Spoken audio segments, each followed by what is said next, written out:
तर हा कारंज्यांचा शो लाईट्सचा आणि पाण्याचा नाही.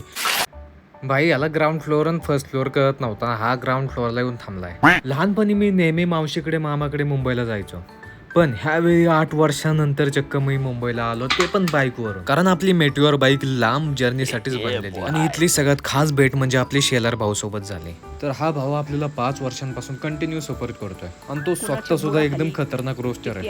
आता ही भेट झाल्यानंतर आपण सरळ निघालो आपल्या फ्री फायरच्या जुन्या मित्राला भेटायला, तो म्हणजे रोनक. आणि ह्याच्याशी फक्त गेम मध्ये बोलणं झालं. सीधा 7 सालों के बाद पहली बार मिला है, फर्स्ट टाइम मीटअप हो रहा है हमारा.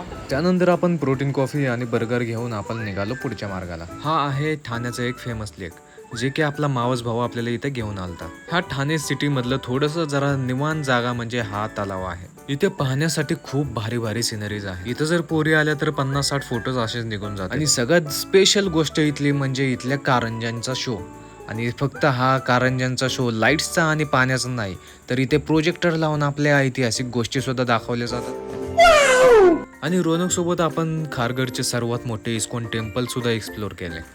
आणि ठाणेमध्ये आपण मावस भावांसोबत हा देवींचा सर्वात मोठा उत्सव पाहिला. त्यानंतर कामोठे येथे आपल्या काकांच्या घराजवळ असणाऱ्या स्वामींच्या मठात भेट दिली आणि आपली Ladki Bahin संयमीला tata bye bye करून माघारी निघालो.